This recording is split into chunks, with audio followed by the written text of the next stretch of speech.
Hébreux chapitre 4, verset 10. Car celui qui entre dans les repos de Dieu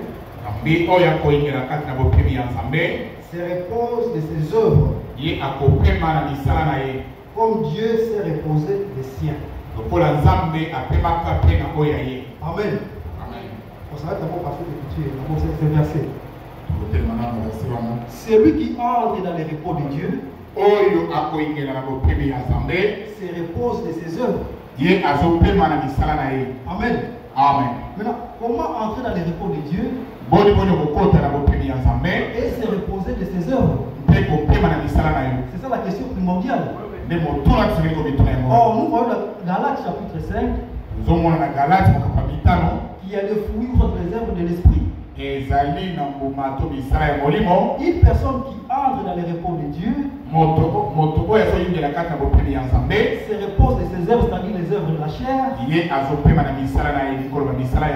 Il va manifester les œuvres de Dieu qui sont poussées par le Saint-Esprit. On comprend par là que celui qui se dit qu'il est entré dans les repos de Dieu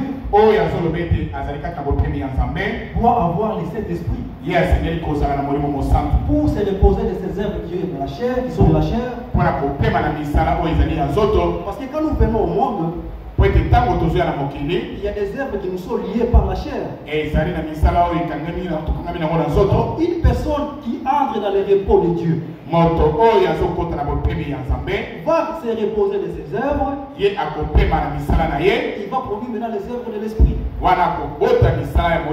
les fruits de l'esprit. Alors, en lisant cette écriture, nous comprenons que on ne peut entrer dans le repos de Dieu si on reçoit son esprit. Parce que les œuvres qui nous sont liées par la chair, nous sommes nés avec. C'est lié avec la chair. Et ici on dit, car il se repose de ses œuvres, comme Dieu s'est reposé des siens. La personne qui entre dans les repos de Dieu doit automatiquement se reposer de ses œuvres qui sont de la chair. Il devient une nouvelle créature. Ce n'est pas la chair. Efforçons-nous donc d'entrer dans ces repos, afin que personne en donnant les mêmes exemples de désobéissance. Quand on entre dans cette, on dit efforce la lecture, car la parole de Dieu est vivante et efficace, plus tranchante qu'une épée quelconque à deux tranchants, pénétrante jusqu'à partager l'âme et l'esprit, jointir un moelle.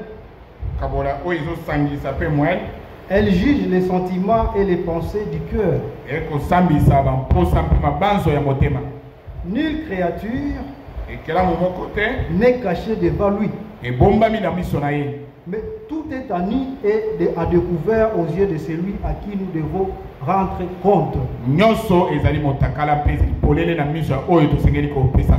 Amen. Amen. Et tout est à découvert auprès de celui à qui nous allons rendre compte. Beaucoup de gens, quand ils lisent ceci, oh, Jésus a dit que nous sommes passés de la mort à la vie. Nous sommes exemptés du jugement. Mais les jugements que nous aurons à la fin là-bas, ça sera les jugements de couronnement. Pour nous les croyants. Donc nous ne serons pas jugés pour être condamnés. Nous serons jugés pour être couronnés. Alors quand on dit de qui nous allons rendre compte, ce n'est pas parce que tu vas rendre compte de ce que tu as menti tel frère. Non. On va rendre compte à celui-là par rapport à la parole de Dieu. Par rapport à ce qu'il a mis dans notre état. C'est à cela que vous allez rendre compte. Pour être jugé, soit pour les couronnements, pour ce qui concerne les croyants. Je saute au verset 16. Approchons-nous donc avec assurance du trône de la grâce afin d'obtenir miséricorde et de trouver grâce pour être secouru dans nos besoins. Amen. Approchons-nous donc du trône de la grâce. Pourquoi? Pour obtenir miséricorde. Amen. Amen. C'est quoi la miséricorde? Beaucoup de gens comprennent ces mots à tort et à travers. Et nous l'avons expliqué ici à ce qui concerne la miséricorde de Dieu. La miséricorde de Dieu, c'est par rapport à sa parole. À chaque époque, Dieu envoie un message de miséricorde. Alors, quand vous prenez ces messages-là, c'est à ce moment-là que vous avez miséricorde de Dieu. Amen. Amen. Notre Dieu est miséricordieux, mais bien aimé. Mais c'est dans sa parole qu'il est miséricordieux. Si vous n'êtes pas inclus dans les plans de Dieu, la miséricorde de Dieu ne repose pas sur vous. Amen. Amen. Amen. Amen. Pour ce qui concerne notre âge, Dieu a envoyé un ange à la personne de William Branham. L'ange terrestre, bien sûr. Parce que l'ange signifie un messager. Qui est venu avec un message. C'est dans ce message-là qui contient la miséricorde de Dieu. Comme ce fut à l'époque de Noé. Dieu a envoyé Noé avec la parole de miséricorde. Afin que quiconque va croire ce que Noé va dire puisse avoir accès à la miséricorde de Dieu. Et si par conséquent cette personne ne pourra pas périr dans la pluie. Ainsi, la miséricorde de Dieu réside dans sa parole qui donne à chaque époque. Approchons du trône de Dieu, du trône de grâce de Dieu, afin que nous obtenions miséricorde et de trouver grâce devant lui. Amen. Amen. Quand tu es dans la miséricorde de Dieu, tu trouves grâce devant Dieu. Il te montre les voies par lesquelles tu vas marcher. À s'appuyer toujours avec l'exemple, le type qui ne faillit jamais. Moïse, à cette question-là, il a dit: Seigneur, si j'ai trouvé grâce à tes yeux, montre-moi tes voies. Amen. Amen. C'était les messagers. Par là, il voulait demander: montre-moi par qui tu vas marcher avec nous. Et Dieu a dit: Moïse, je serai moi-même avec vous. Amen. Amen. C'est ça la grâce de Dieu. Et c'est ça la miséricorde de Dieu. Amen. Amen. Et pour nous ici, bien-aimés, nous qui avons la miséricorde de Dieu, nous devons avoir la manière de vivre dans cette miséricorde-là. Parce que la grâce n'est grâce pour ceux-là qui la prennent comme grâce. Ça ne peut pas être un slogan. Ça a des répercussions qui sont palpables. Une personne qui est dans la grâce, une personne qui est sous la miséricorde de Dieu, a une manière de vivre. Amen. Amen. Prenons Hébreu. Hébreu chapitre 13. Je vais essayer de parler pour ceux que le pasteur a parlé le dimanche. Parce que ce que les frères tiennent en train de faire, quand ils balancent ces prédications dans les forums, il y a beaucoup de gens qui réagissent. Et le pasteur de Boutembo m'a écrit une box. En fonction de cette prédication du dimanche. Je ne sais pas s'il va faire avec les pasteurs, je ne sais pas.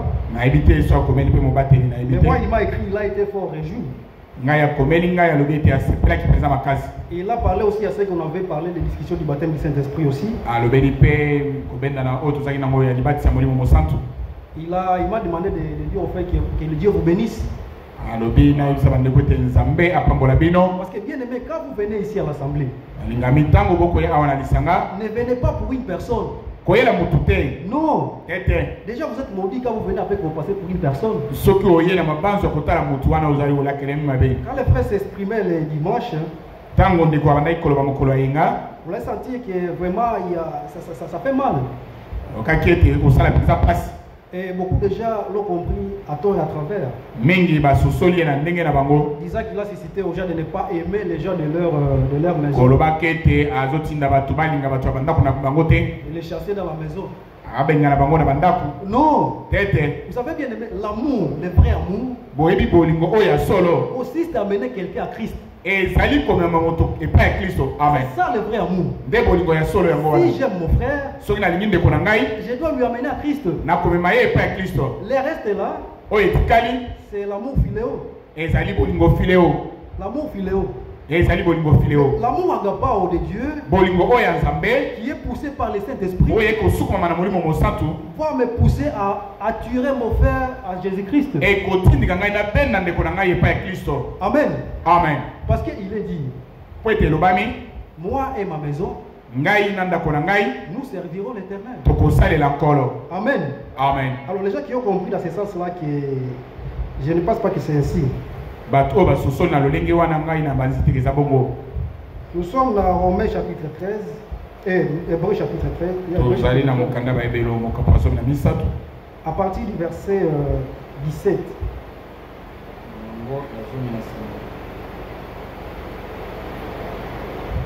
Obéissez à vos conducteurs et ayez pour eux la déférence, car ils veillent sur vos âmes comme devant en rendre compte, qu'il en soit ainsi, afin qu'ils les fassent avec joie, non en gémissant, ce qui ne vous serait d'aucun avantage. Amen. Amen. Obéissez à vos conducteurs. Dans le groupe de prière, les pasteurs ont pris ces versets. Et ils ont pris vraiment la place dans les croyants. Et quand ils ont mis des prophètes aussi. L'autre fois, je vous avais donné l'exemple de ma petite sœur. Il donne une prophétie pour vous faire peur. Et quand tu auras peur, tu vas vouloir demander que ferai-je. C'est à ce moment-là qu'il va prendre il va te dominer en te donnant des instructions. Là, tu n'obéis pas. Non, là tu n'obéis pas ces conducteurs-là. Tu le fais par peur. Parce qu'il y a une prophétie qui t'a donné. Soit disant qu'il y a telle chose qui doit arriver. Et alors tu as peur. Mais l'obéissance pour les serviteurs de Dieu, c'est parce qu'il veille sur votre âme. C'est le serviteur de Dieu qui veille sur votre âme. Pourquoi? Parce que ce sont eux qui vous donnent la nourriture. Et ce sont les âmes vivifiées. Parce que c'est l'âme qui est vivante qui loue le Seigneur. Amen. Amen. Donc il faut commencer par d'abord la vivification de l'âme. Et c'est à ces âmes-là qu'on place maintenant les serviteurs qu'on doit obéir. Dans les assemblées où même il n'y a même pas des âmes vivifiantes. Cette écriture ne considère pas ces assemblées-là. Parce qu'ici on parle de ces serviteurs-là qui sont les surveillants de vos âmes, ce sont eux là qu'on doit obéir. Et si vous êtes conscient qu'en venant ici, et qu'en écoutant la parole qu'on prêche, votre âme est vivifiée, alors vous devez l'obéissance à ces serviteurs-là. Amen. Amen. Maintenant, moi je me pose une question. Comment ça fait-il qu'une croyante ou soit un croyant surgisse et puis commence à critiquer son pasteur? Non, ce n'est pas admissible. Vous savez, quand c'est arrivé à l'époque de William Marion Branham, lui il a été sévère à ce point-là. Il a même fait signer déjà des actes dans l'église pour soutenir l'assemblée, son ministère, pour ne pas même les critiquer, parce que ça fragilise.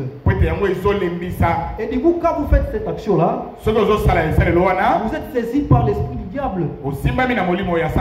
Il est vrai qu'il y a les pasteurs qui vous soit les frères qui vous enseignent la parole, aussi les sangs et la chair comme vous. Ils ne sont pas exemptés des erreurs. Cette obéissance ici, c'est parce qu'ils vous dispensent la parole de Dieu. Ils sont les surveillants de vos âmes. Nous devons du respect à ces gens-là. Amen. Amen.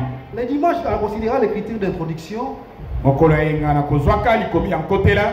Jean chapitre 12, Jean chapitre 12, où on avait posé la question, Jésus avait posé la question, qui est mon frère? Qui est ma sœur? Si ce n'est celui qui fait la volonté de mon Père. Et ici, nous formons un groupe de frères et sœurs qui accomplissent la volonté de Dieu. Et vous savez très bien la volonté de Dieu, si ça consiste à quoi?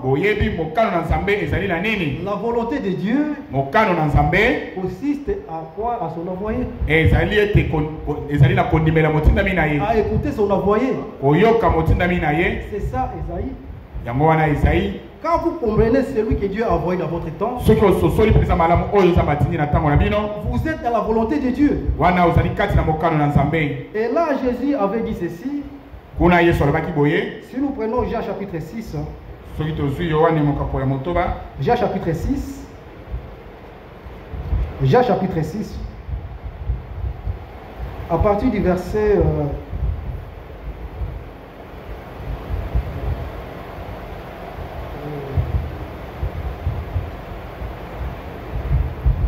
verset 39. Or, la volonté de celui qui m'a envoyé, c'est que je ne perde rien de tout ce qu'il m'a donné, mais que je le ressuscite au dernier jour. La volonté de mon Père, c'est que quiconque voit le Fils et croit en moi ait la vie éternelle, et je le ressusciterai au dernier jour. Amen. La volonté de celui qui m'a envoyé, c'est que je ne perde rien. Lui, il faisait la volonté de celui qui l'a envoyé. Et là maintenant, le pharisien posait la question concernant toujours cette volonté que Jésus faisait. Que ferions-nous pour faire les œuvres de Dieu? À cette question, Jésus répondit: l'œuvre de Dieu, la volonté de Dieu, que vous croyez à celui qui l'a envoyé. Et l'envoyé par excellence de Dieu, c'est Jésus-Christ.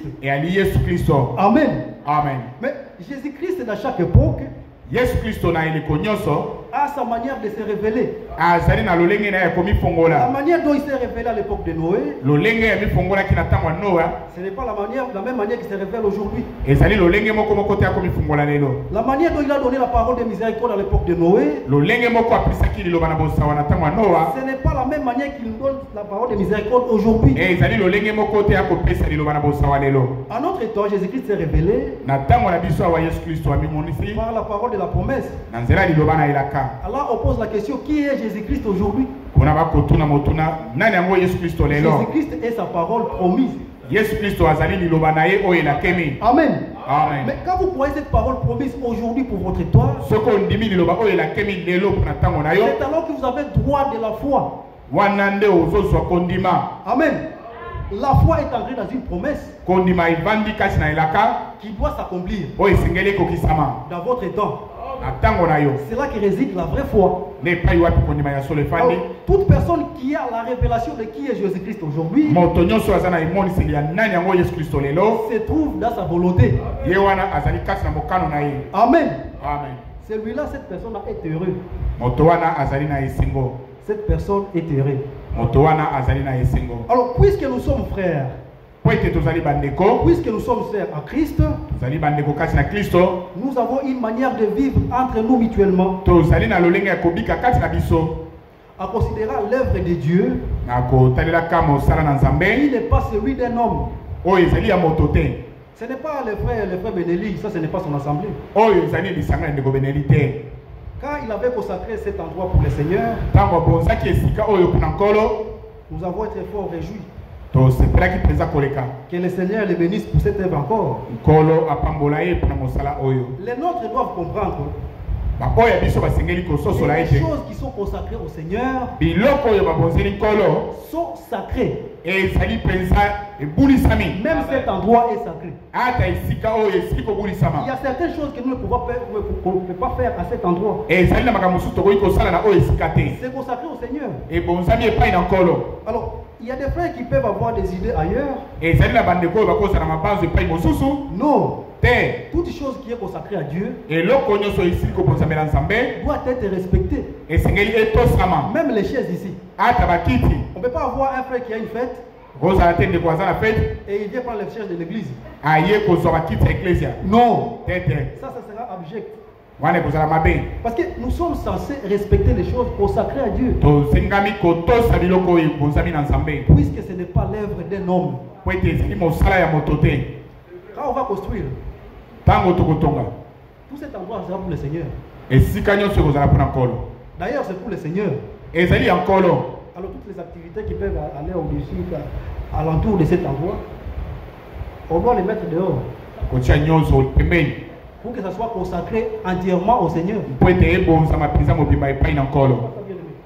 Parce qu'on doit respecter les choses de Dieu. Ça, ce n'est pas l'œuvre d'une personne. Cette question a été rendue aussi à Béni là-bas. Mon père a consacré une parcelle à l'église. Il a construit aussi dedans l'église. Alors quand il est parti, nous étions à l'est là-bas, les pasteurs sont venus de partout. Alors on a appelé les enfants de Lotumba. On dit bon, que dites-vous pour cette parcelle? On doit mettre un pasteur là-bas, il doit construire, il doit se mettre pour permettre qu'il soit vite au culte. On a dit non. Ce que notre père a fait, il a consacré cet endroit à Dieu. D'ailleurs, nous on va faire les documents pour cet endroit ici. Là, Ben, je parle de la parcelle de Ben. Pour que ça soit au nom de l'église. Parce qu'on voit déjà ces pasteurs-là venir avec le projet de construire dans cet endroit-là. Pour qu'il puisse se mettre avec sa famille dans la parcelle. Non. Les choses consacrées à Dieu sont uniquement pour Dieu. Et quand vous les respectez, c'est à ce moment qu'il dit va vous bénir. Puisque nous sommes frères à Christ, engendrés de même père, nous devons nous exhorter pour que les nôtres aussi comprennent que nous sommes en train d'aller dans la parole de Dieu. Voilà, je vais vous lire quelque chose avec frère Franck. J'étais en train de la lire tout à l'heure. Vous allez m'excuser si je vais me retrouver.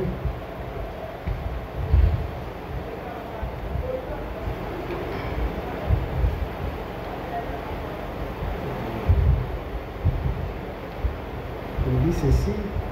Je vais me retrouver, je ne sais pas. Il dit ceci dans cette lettre mars 2008. Mars 2008. L'unité dans l'assemblée locale est très importante. Notre Seigneur dit, tout royaume, certainement aussi une assemblée, divisée contre lui-même et dévastée. Et toute ville ou maison divisée contre elle-même ne peut pas subsister. Ça, c'est une exhortation. Nous sommes unis ici dans l'église, puisque nous sommes nés d'un même esprit. Frère, c'est très profond. Quand nous disons que nous sommes nés d'un même esprit, et que nous voyons les uns les autres comprendre les choses à travers, nous sommes censés nous exhorter, même dans les moindres détails, que cette unité dans l'assemblée locale puisse subsister. Amen. Amen. Et c'est à ce moment-là que l'unité est dans l'assemblée locale. Et Dieu va bénir. Dieu bénit là où il y a la paix. Si dans notre assemblée il n'y a pas la paix, détrompez-vous, Dieu ne peut pas bénir. Parce que la paix c'est le fruit de l'esprit. Alors les frères là qui viennent avec toujours des chuchotements pour inciter la haine, ils sont déjà saisis par un mauvais esprit. Ils doivent être délivrés au nom de Jésus-Christ. Parce qu'ici nous voulons être bénis, bien-aimés. Dieu ne bénit que là où il y a l'unité et la paix. Amen. Amen. Et on dit ceci, toujours dans cette lettre. Un enfant de Dieu né de nouveau. Je suis à la page 6. Un enfant de Dieu né de nouveau par la parole et par le Saint-Esprit devient une nouvelle créature et procure impérativement la paix. Amen. Amen. Maintenant, si parmi nous, en donnant l'exemple le dimanche de l'œuf, un œuf qui est bien couvé par la poule, si vous le détruisez de l'extérieur, c'est la mort qui arrive. Mais ça c'est détruit de l'intérieur, c'est la vie. Amen. Amen. Mais bien aimé, apprenant cet exemple-là, quand nous sommes devenus une nouvelle créature qui commence par l'intérieur, ça passe de l'âme à l'esprit, de l'esprit par le corps. Et cette personne qui est comme ça, dont l'esprit de Dieu habite en elle, doit impérativement procurer la paix. Amen.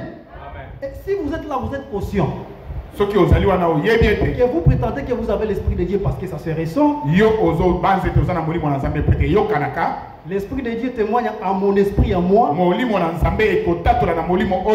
L'esprit de Dieu témoigne à ton esprit que nous sommes enfants de Dieu. Alors si cet esprit témoigne à ton esprit que tu l'es, alors tu dois impérativement procurer la paix. Si tu es un frère, une soeur, Quand tu arrives quelque part, il y a toujours des divisions. Non, il y a de quoi se poser la question. Dieu ne peut pas te donner son esprit. Et tu as eu un esprit de division. Non. C'est à ce moment-là que frère Franck nous avait exhorté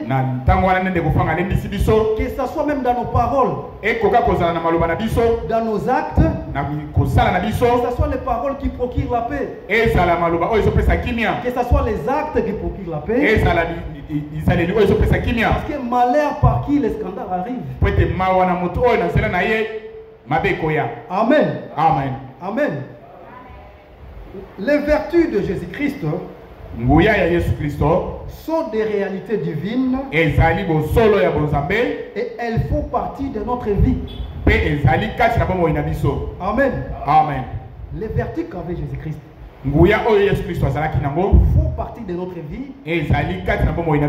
Comment? Au moyen de la connaissance. Prenons un Pierre. Prenons un Pierre.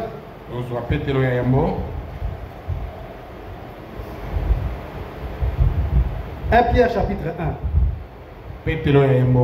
Le vertu là de Jésus-Christ, ça vient au moyen de la connaissance. Comme sa divine puissance nous a donné tout ce qui contribue à la vie et à la piété au moyen de la connaissance de celui qui nous a appelés par sa propre gloire et sa propre vertu.